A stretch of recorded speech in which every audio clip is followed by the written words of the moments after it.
So, good. So, Barak's a PhD candidate in theoretical computer science at Princeton University, where he's co-advised by professors Ran Ras and Mark Zandri. His research interests lie in the area of quantum information, cryptography, and complexity theory, and more generally at the intersection of physics, information, and computation. Let's all welcome him.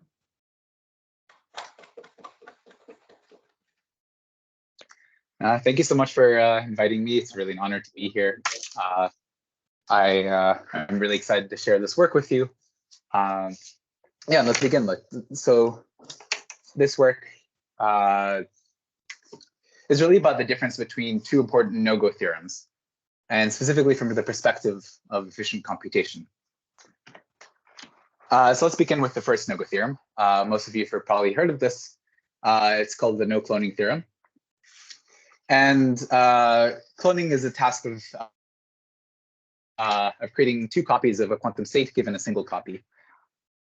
As you can see here, on the left, we have one quantum state, and it's passed into a block box that we say. Yes? Correct. Yeah. We are not seeing your slides move. We're just seeing the You're seeing first just slide. the title slide? Are you moving? Yes, I am on a different on a second slide now.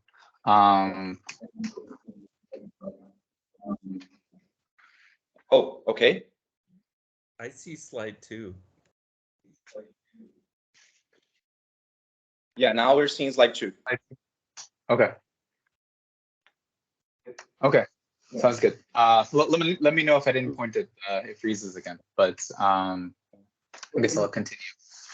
All right, so yes, so cloning is essentially the task of taking a quantum state, as you can see on the left, passing it to through this black box that we call a cloner, and outputting two copies of the same quantum state.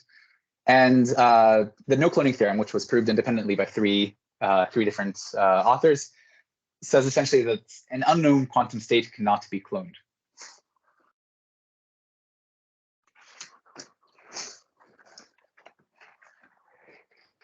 But what does this mean? It doesn't say that every state cannot be cloned. It says that unknown state cannot be cloned. The general collections of quantum states cannot be cloned.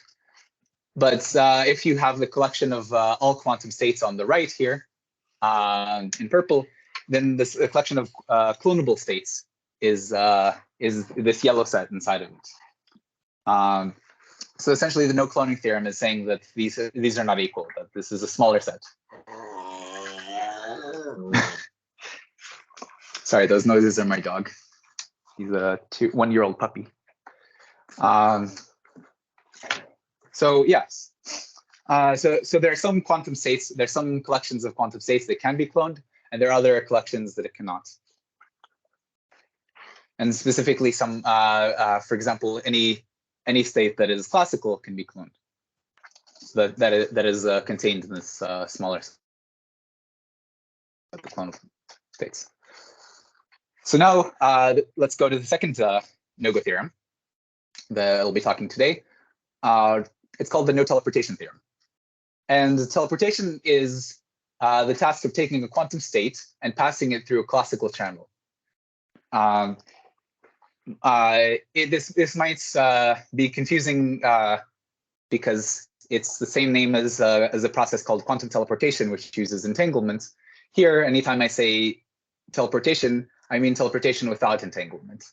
And this is just the context. This is just the terminology in the context of the no-teleportation theorem. So anytime I say in this talk teleportation, I mean entanglement-free teleportation. So teleportation without entanglement. But in short, I will just say teleportation. And it's essentially just taking a quantum state, passing it through a deconstruction process, which converts it to a classical message, and then passing that classical message to a reconstructor, as you can see here, and producing the quantum state at the end. The no-teleportation theorem, which was introduced by R.F. Werner in 1997, says that there is no teleportation without entanglement. that it's impossible to teleport an arbitrary quantum state without entanglement.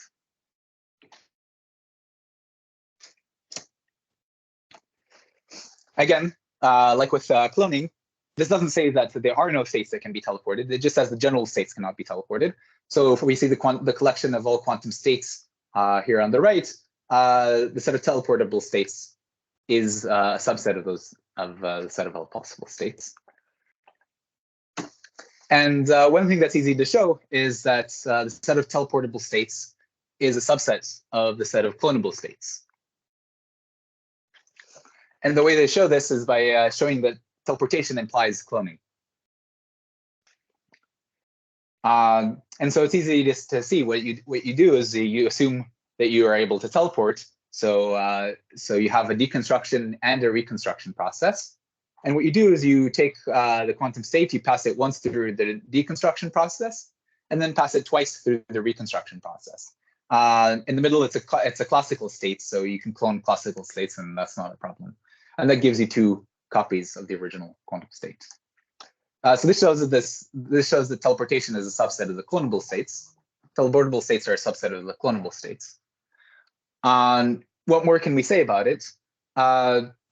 In fact, it turns out that these 2 are actually equal sets. And specifically, they're both just all collections of orthogonal states.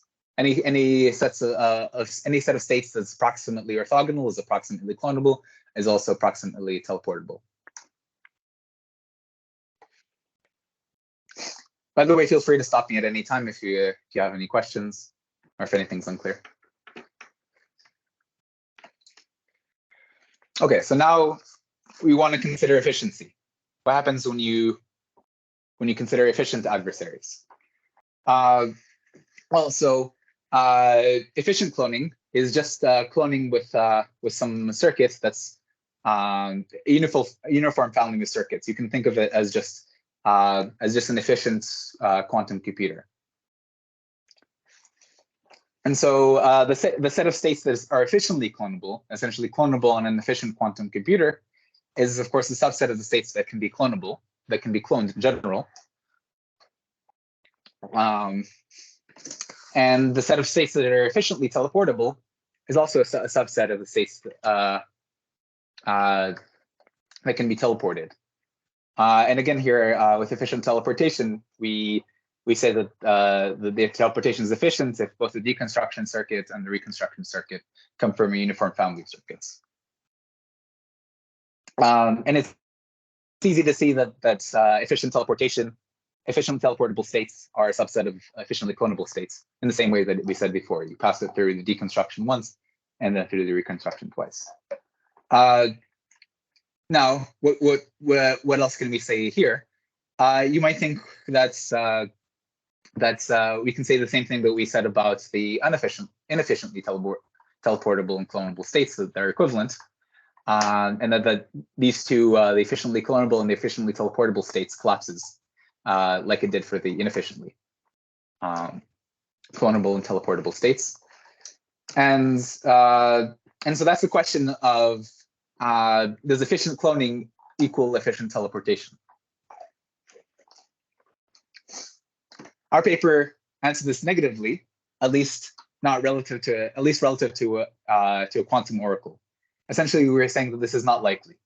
That there's no polynomial time black box reduction between the 2.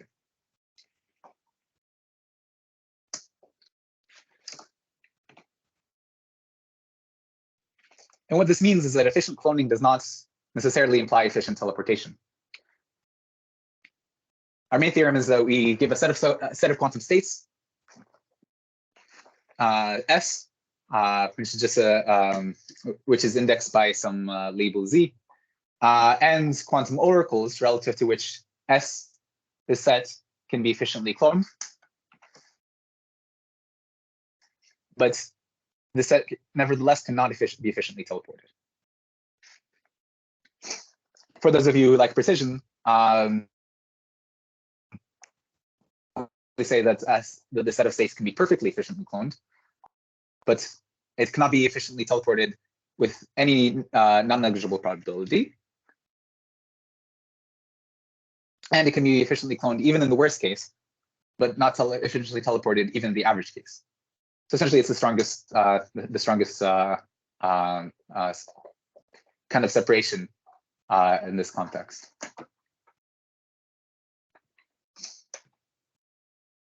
So our scheme uses what are called oracles. So an oracle is essentially a black box. It's a function that you can only query its input-output behavior. You can pass an input and receive an output. So we first use something called a random oracle, which is just a random function from n bits to n bits that it can only be queried as it can only be queried on inputs. We don't see its internal structure. And the set of states is defined by this random oracle as just the uniform superposition over all the pre-images of H for some image, which we call the image is Z here. And finally, we also have a cloning oracle. And notice first that this set of states in the middle here is a set of clonable states. As we show, what we said before is that any state that is any set of states that is orthogonal is efficiently clonable. Any set of states that is orthogonal is clonable, not necessarily efficiently. And note this set of states is orthogonal, so it's clonable, but not necessarily efficiently here. So we have the cloning oracle, and the cloning oracle essentially makes this efficient in terms of the number of queries to the cloning oracle. And you can view this cloning oracle as the black box. When we said that there is no black box reduction, this cloning oracle is the black box that we consider. So what we aim to show is that even given this black box for cloning this set of states, this still doesn't allow us to teleport the same set of states.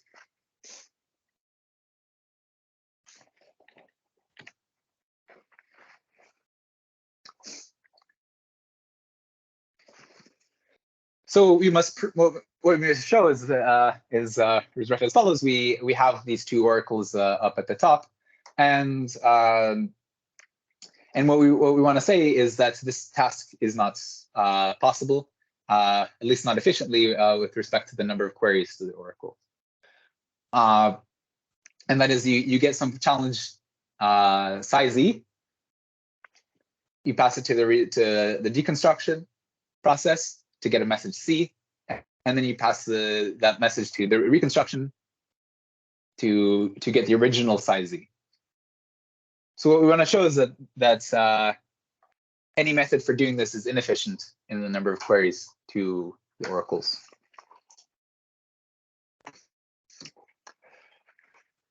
So the first thing that we do is a bit counterintuitive, but what we do is actually we consider the deconstruction. We allow the deconstruction process to just be unbounded,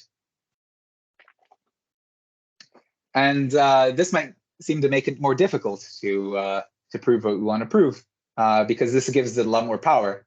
But it turns out that this is actually useful because it simplifies the format of what we want to prove.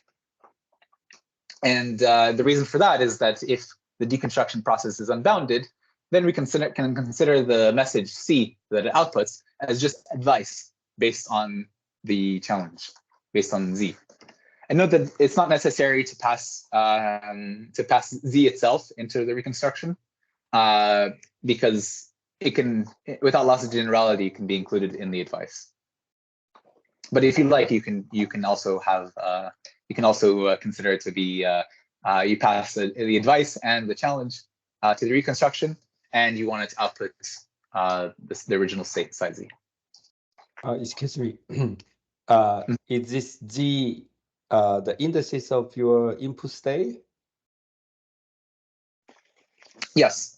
Okay. So it's so essentially you get so if we look at the set of states, right? Z is the label for the state. Okay. I see. Thank you. And specifically, it's the image of it's some image of the random oracle, Okay. for which the state's the superposition for the pre-images. Yeah. Okay. Cool. Thank you. Mhm. Any other questions? I'm good. Thank you. I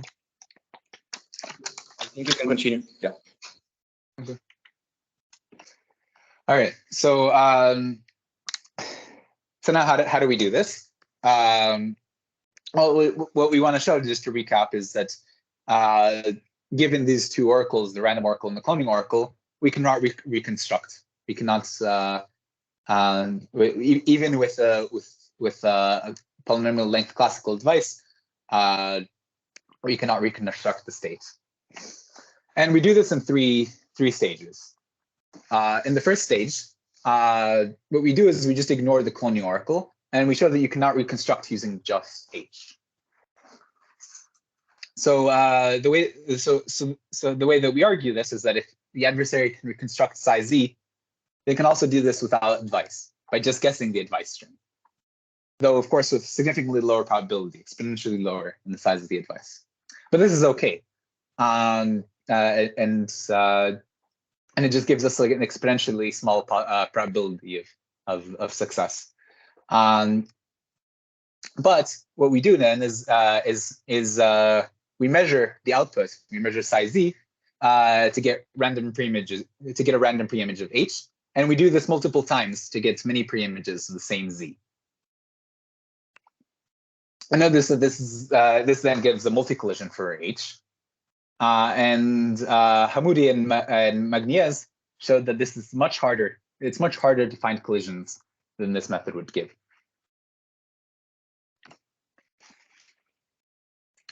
In the second stage, we add just the ability to clone the challenge state, psi z. So we call this the z cloning oracle. It's an oracle that just clones psi z. So what we do is we compare the performance of the adversary on the z cloning oracle with the performance of the same adversary on a dummy cloning oracle, essentially an oracle that acts as the identity in all states. And note that that's the same as not having the oracle at all. So it's the same as the first stage that we just saw. So note that these two oracles only differ on the challenge state, psi z. So if the adversary puts low query weight on psi z, then swapping out the identity with the z cloning oracle can only make negligible difference in the success probability.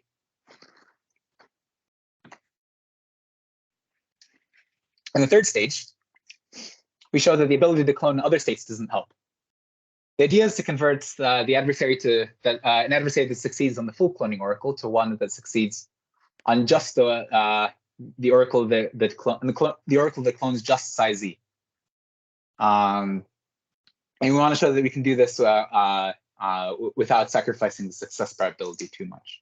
Ideally, we would just simulate the cloning queries on all the other states, but this is inefficient. So we get around this by creating an imposter random oracle. And then we simulate cloning oracles relative to this imposter random oracle rather than relative to the original random oracle. And the tricky thing is to show two things. One is that the imposter random oracle is indistinguishable from the original random oracle. And two, that we can efficiently approximately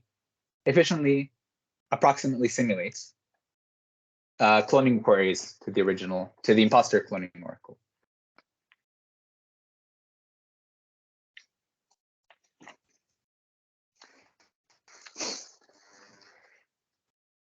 So what we've shown is that efficient cloning does not necessarily imply efficient teleportation. Specifically, it doesn't imply efficient teleportation.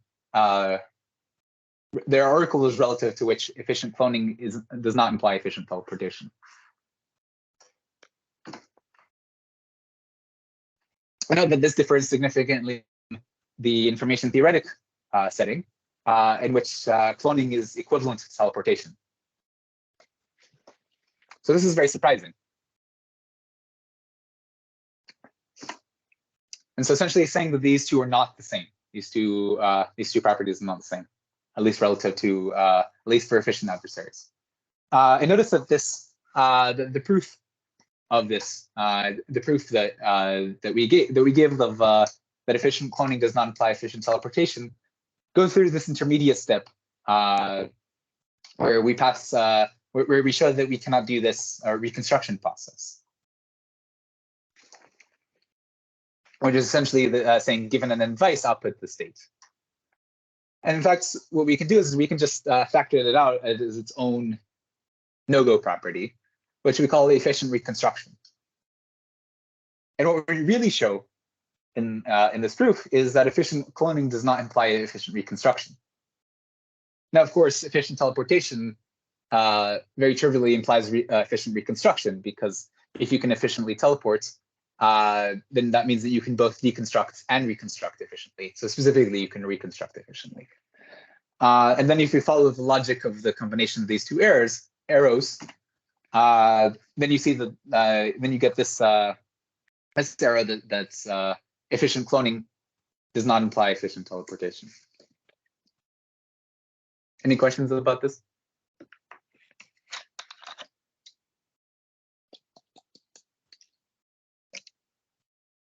Sorry, just want to make sure. Teleportation and reconstruction, are they the same thing or different, or it's more general concept of for reconstruction? Yeah. So teleportation and reconstruction are the same thing relative to for inefficient adversaries. So if you're inefficient, all three of these are the same. If you're efficient, if you're restricted to only polynomial time, quantum computation, then these are not necessarily the same thing, and it depends on the so it depends on how efficient the deconstruction, how efficient it is to generate the advice that gets passed into the reconstruction. Okay. Thank you. Mm-hmm.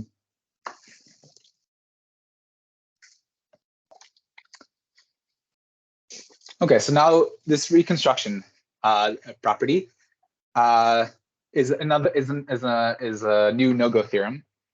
Well, a new no-go property. Not quite a theorem, but it's a new no-go property, like teleportation and cloning. But it's interesting in its own right because of how it differs from teleportation and cloning. Well, this is the definition here informally, and really it's just what we said before is reconstruction is just a process of given some advice string, produce the quantum state. And note that this is trivial for inefficient adversaries, very much unlike cloning and teleportation. Specifically, it only appears when considering computational bounds. And so the interesting thing is that there's no corresponding no-go theorem for this. There's no such thing as a no reconstruction theorem because for inefficient adversaries, this is trivial. And so unlike teleportation and cloning, this only appears when you're talking about efficient adversaries.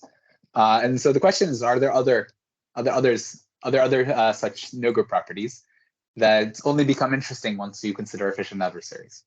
Are there other no-go properties that are either that's for inefficient adversaries, are either trivial or impossible or just equivalent to teleportation and cloning, but once we consider efficient teleportation, once we consider efficient adversaries, it becomes not so trivial.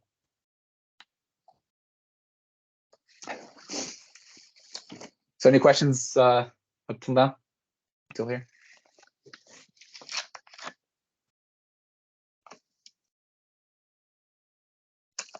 Okay, so now I want to talk about some consequences for complexity theory. And so before I talk about the consequences for complexity theory, let me just recap a few basic principles. So this this class is probably very familiar to you guys. So it's called NP, and essentially it's just you have two players, Merlin and Arthur. Arthur here is a deterministic classical computer, and restricted to polynomial time. Arthur sends a problem instance to Merlin, and Merlin is unbounded, so he can take as long as he wishes to produce a witness. And the guarantee is that the Arthur will only accept the witness if the problem instance is a yes instance. So now if we allow Arthur to have randomness, so essentially having the ability to flip these random coins, then we get the class MA, which stands for Merlin Arthur. And that's essentially the same as NP, but with randomness. And if we allow everything to be quantum, some of the problem instances is still classical, but everything else is allowed to be quantum. So Arthur is a quantum computer that's polynomially bounded. Merlin is still unbounded and produces a quantum witness. Then we get the class quantum Merlin Arthur. And in fact, there's another complexity classes in between Merlin Arthur and quantum Merlin Arthur that's called QCMA, which stands for quantum Merlin Arthur with classical witness. The order of the letters is kind of funny here, but that's essentially what it is. And essentially, it's just QMA where the witness is restricted to be classical. And so let's focus on these two classes, QCMA and QMA. And these are both classes, complexity classes that have quantum verification. So Arthur is a quantum polynomial time quantum computer. I know that the only difference between these two classes is whether the witness is a classical string or the witness is a quantum string. And so the question of whether these two classes are in fact equal is essentially the question of whether classical witnesses are just as powerful as quantum witnesses for efficient quantum verification. And because the question of the witness is the important question here, let's kind of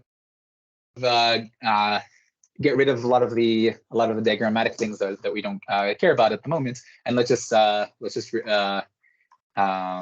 rearrange the picture to focus on the witnesses. So on the left we have QCMA, which takes a classical witness, and on the right we have QMA, which takes a quantum witness.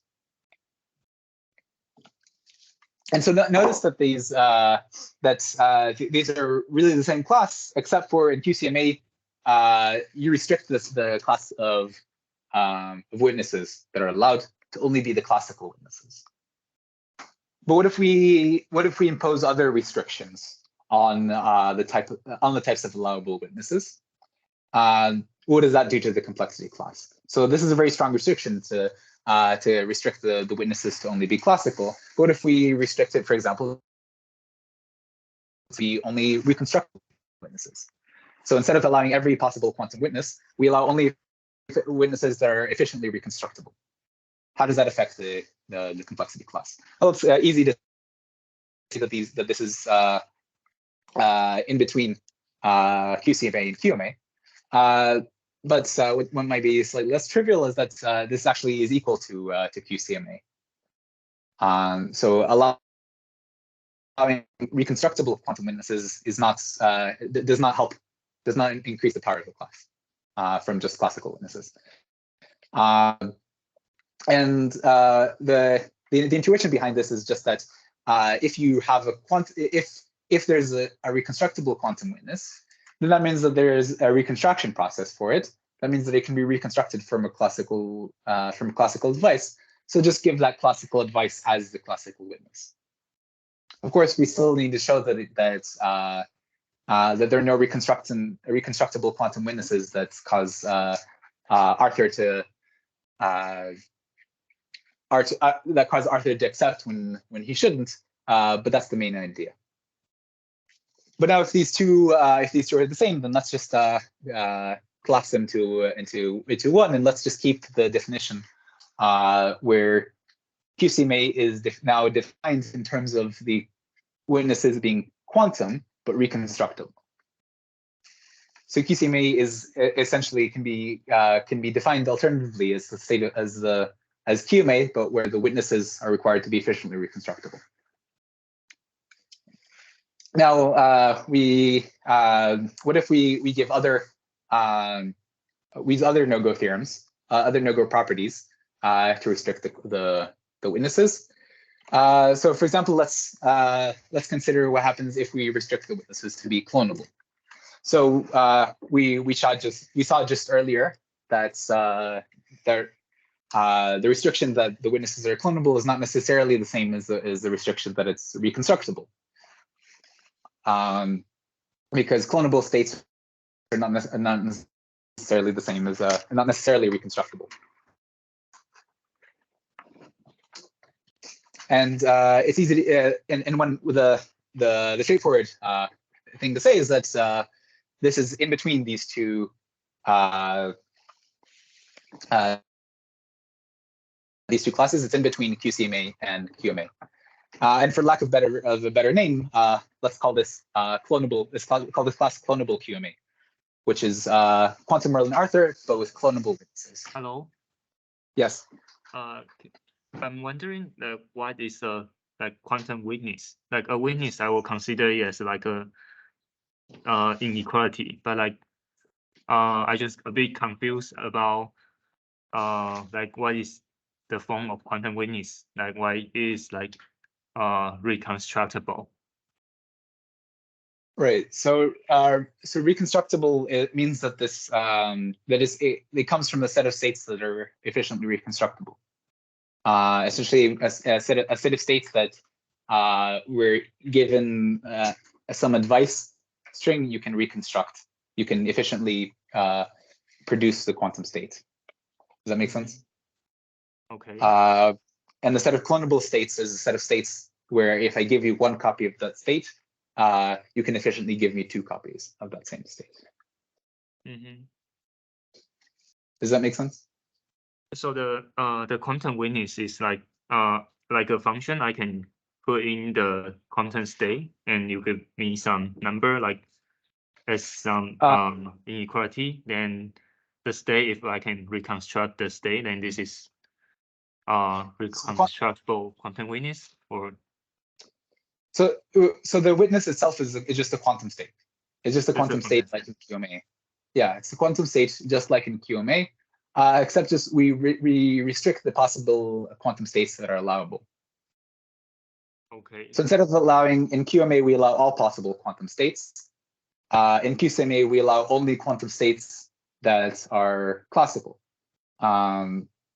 So with reconstructible QMA, which we show is equivalent to QCMA, we allow only quantum states that have the efficient reconstruction property.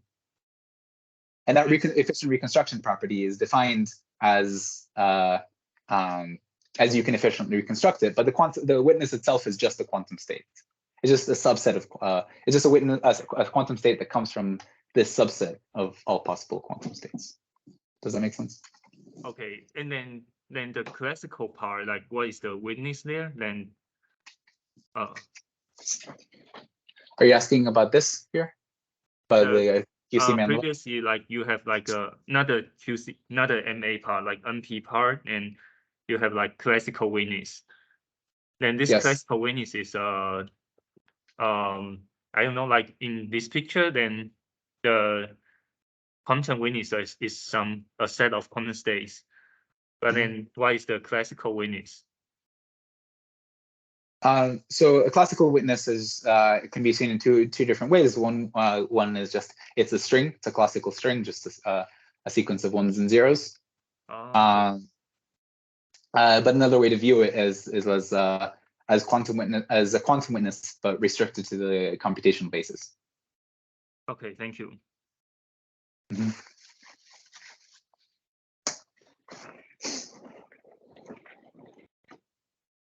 Yeah, that's right. Say it again. I didn't hear.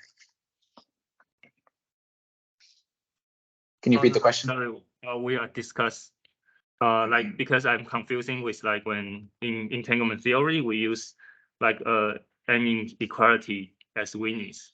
So, but here it's different. Yeah. Yes. So Yeah. here the witnesses are So here just on the left we allow all classical witnesses, on the right we allow all quantum witnesses, all quantum states as witnesses, and in the middle we allow quantum states that have a certain restriction. Okay. Yeah. Thank you. Yeah. So the restriction in this class here in the middle is these quantum states must be reconstructible, and so that's equals to QCMA. And then this new class clonable QMA, clonable QMA. The restriction that we put on these quantum states is that they must be efficiently clonable.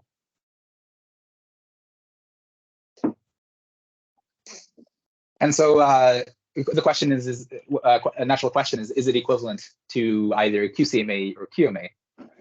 And we conjecture that it's not equivalent to either, that it's its own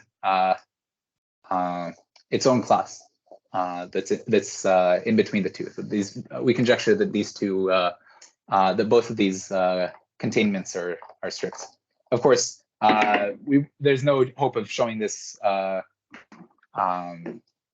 unconditionally, because that would imply that at the very least that P doesn't equal P space, which we believe can't be done unless with some wildly new techniques that we haven't seen yet. But we do give arguments for we do give evidence for both directions. In the first direction, so to show that clonable QMA is not the same as QCMA, our paper gives a quantum oracle separation between clonable QMA and QCMA, essentially justifying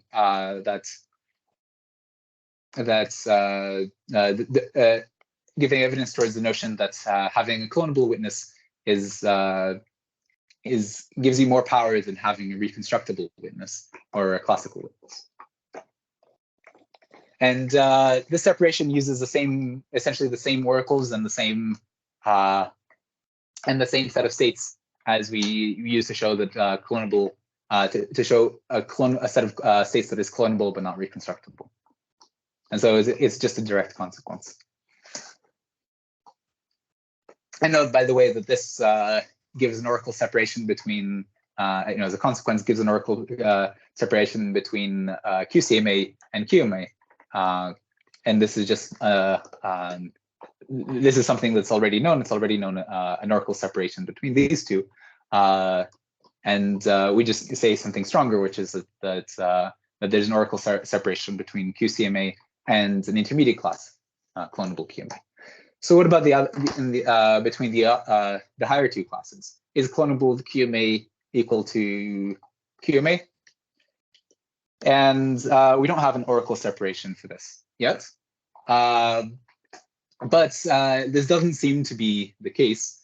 At the very least, it would be very surprising if every QMA problem had clonable witnesses.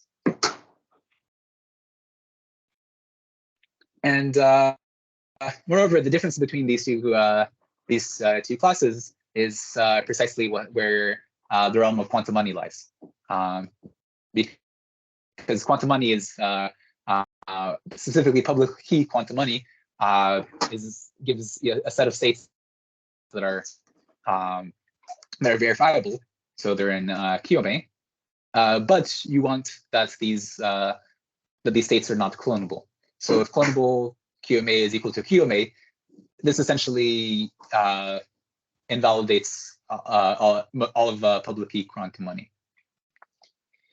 So this just is just an argument for why we believe that clonable QMA is not equal to either direction, to either QCMA or QMA. Any questions about this?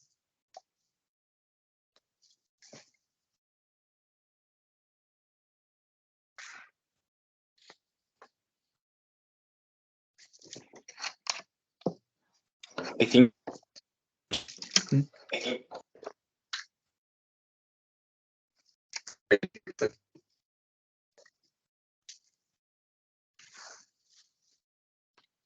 Okay, I guess I'll just move on. We'll have questions later. All right, so we can actually, now that we have this class clonable QMA, we can actually take it back to where we started, back to clonable-Unteleportable states.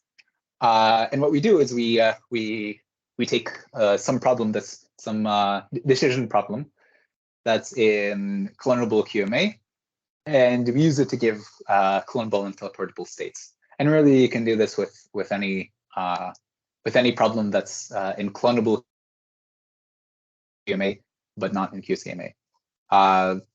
So one such example, we believe, of course, is the circuit's hidden cloning problem, which is essentially saying that given as inputs quantum circuits, the description of a quantum circuit that's polynomially sized, does it clone some hidden state psi, or does it act almost as the identity on all states?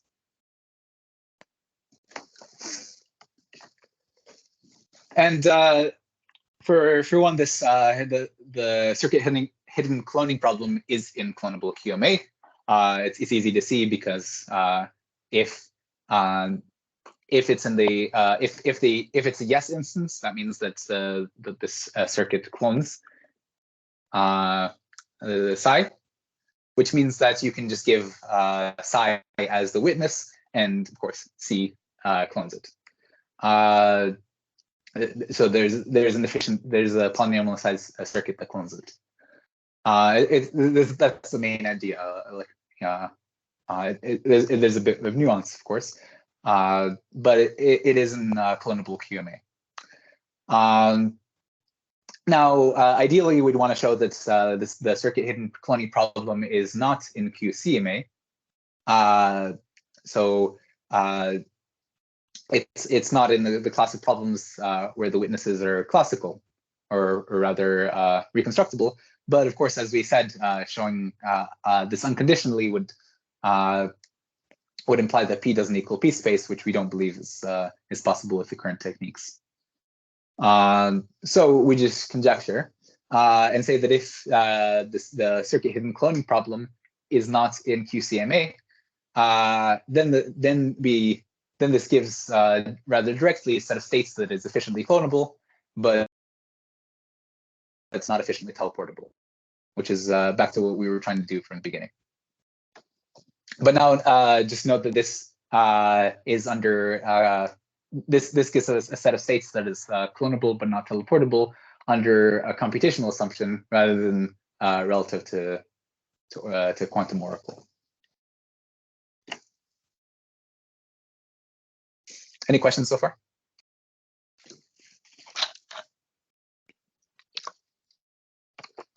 Okay, so finally, the last thing I want to tell you guys is what we can do. What can we do with clonable but unteleportable states? What can we do with them in the real world? And it turns out that there is a cryptographic application for this, and something called key non-exfiltration. And so in order to tell you what we do is first let me give you the setup.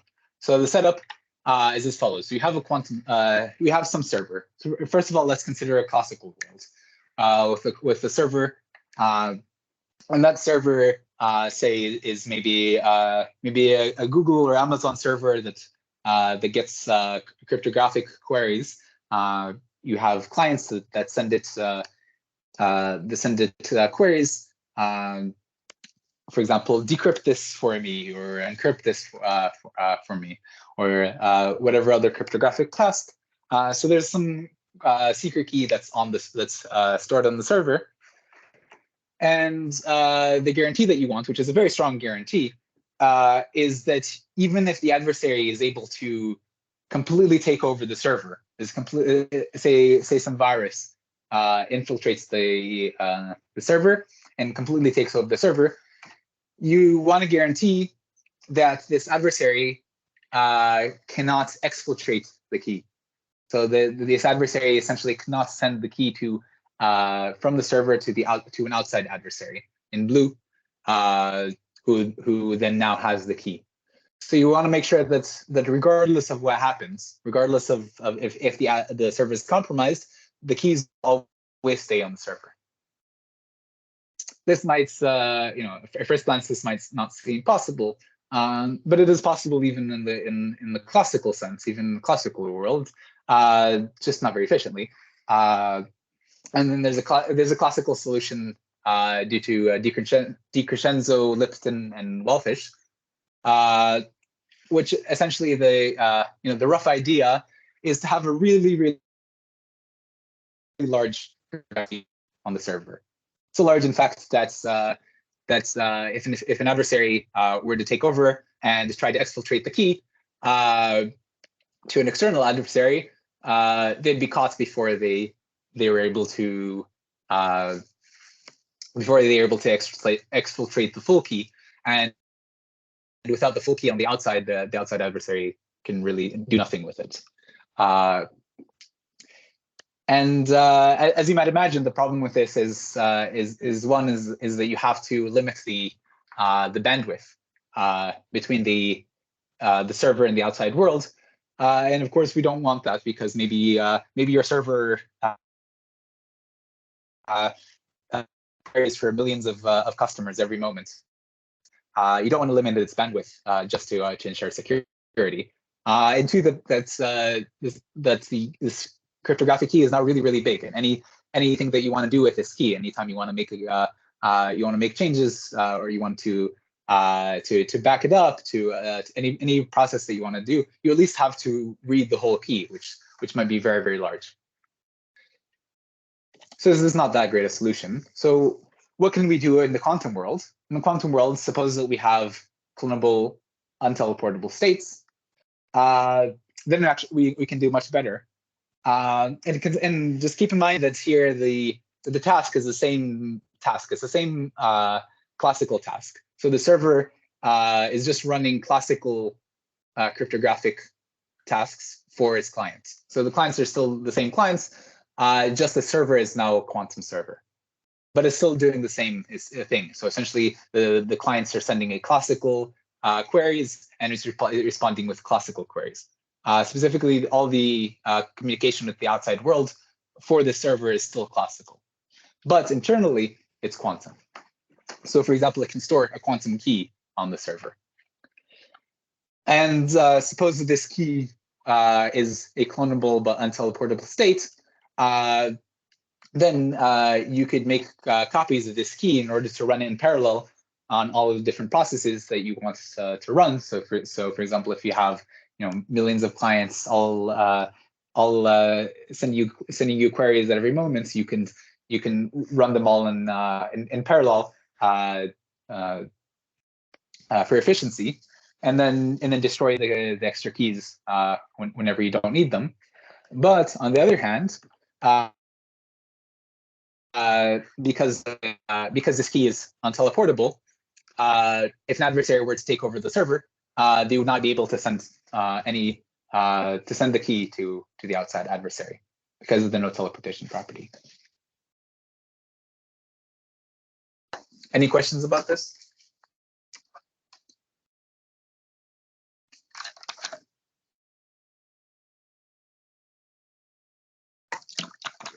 Okay. Nope, I think we're good. So I just want to end with this cat that decided to go through our theorem statements, and it didn't end quite so well for this cat. But yeah, thank you so much.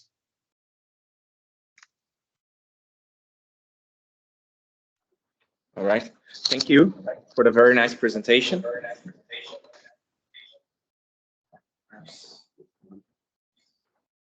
Okay. Yeah, of course. I'm going to open for further questions now. So if the audience wants to make a question now, please do.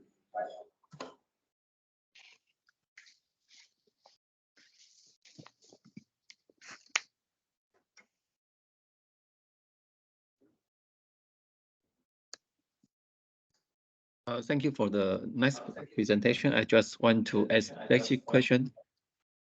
So in your proof, you need the random oracle. So why is it always need this random oracle, or what's the purpose there? I mean, you provide any possible state? Right. So the random oracle in our proof, are you asking about the clonable but unteleportable states, or are you asking about separation between clonable QMA and QCMA? Yes. Either way, either way. So we have the random oracle essentially helps us to define the set of states. The set of states that are teleportable and clonable but unteleportable is defined relative to this random oracle, at least in our construction. It's very possible that it's that one could have an alternative construction that doesn't require a random oracle, and that would be nice to see if someone can come up with such an example. Does that answer your question? I mean, it would be good if we restrict the state to be non-random to subset of state is also possible for your final words. So you're saying sorry, I'm not sure I understand your question. You're saying that are you asking whether it's good to have to remove the randomness in the oracles? Is that what you're asking? Yeah. Is it possible to restrict some subclass of states? I mean, not all possible state, but only restricted to some substates. It's still possible. Are you saying about the set of states that we say that are clonable and teleportable? So we have a set of states that are clonable and unteleportable. It's a subset of all possible states, of course. It's clonable but unteleportable, and it's defined relative to this random oracle. Of course, if we can have another set of states that is defined not relative to a random oracle, so there's some deterministic set of random states. So some deterministic set of states that is clonable but unteleportable, that would be an improvement on our result for sure. I see. Okay, thank you. Yeah. Okay. Do we have any more questions?